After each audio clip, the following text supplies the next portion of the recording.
Hello, mentors. I'm excited that you've joined me on this Padlet adventure.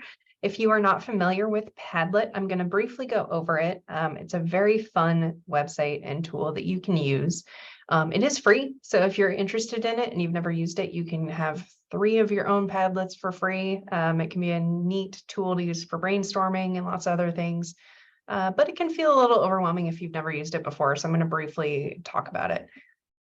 So the way Padlet is organized is in columns. So here I have posted some topics and questions for you.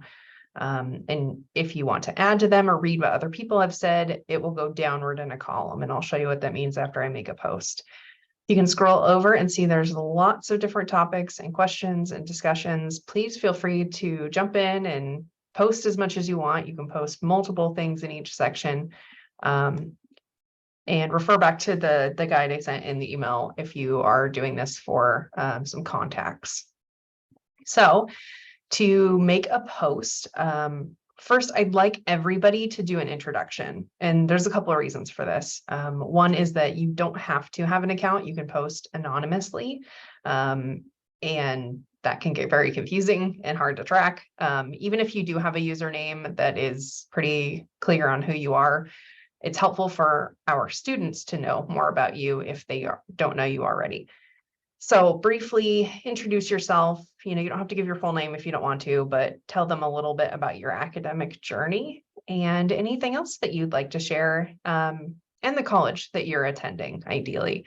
So I'm going to make an example post here. You go and you click the little plus sign, and you should see a window that looks something like this. In the subject, you can really put anything that makes sense to you. But I'm just going to put, hi, I'm Jenna. And then if you just want to make a standard post, that's totally fine. You can type out whatever you want down here and then submit and save. And that will look something like this. But if you want to get a little creative with it, there's a few things you can do. You can upload files, documents, photos, anything you want to attach. You can upload that here. You can take photos with the app, so it'll access like your webcam if you have one. You can attach links. So maybe if you talk about like a cool resource and you want to go back later underneath and add a link to it, that would be really nifty. You can just directly attach to it so students can just click on it and go right to what you're talking about. And then one of my favorites is this image search option. So you can see there's lots of different things you can search for, but maybe like you want to talk about your campus. I went to UW, for example. So I want to type in UW and search for it. This just does like a Google image search. So I don't have to actually have photos to add them. This just will pull them from the internet. Same with videos and other things too. And then web articles and stuff like that. But what I'm going to do is go ahead and just copy and paste something I wrote up. You can, upload a document, but I'd rather just do this so that I can also include a photo with it. So I'm going to do a photo from my library.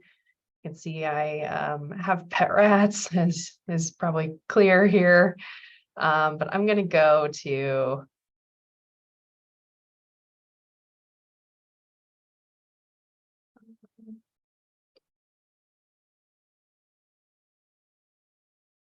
I post a photo of my cats because they're very cute and I think other people will like looking at how cute they are. So I've got a little blurb here about me, my pets.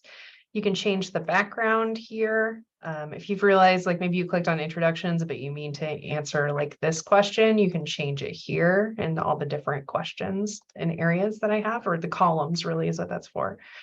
And then once you submit it, you'll see it pop up here, and then everybody who submits, it'll just kind of go down in a column.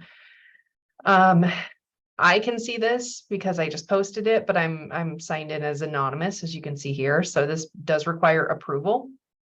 That comes to me. So you can see the stuff that you've done. You can edit it until I approve it. I think if you make edits, then I have to just approve the edits. Or you can comment on things once they've been approved if you want to make, addendums. But you can always go back and edit. You can open the post to look at it this way. You can go back and change the color. Maybe I want it to be blue. You can edit what you said. Maybe there's a typo or you want to change the photos. I'm going to add a caption.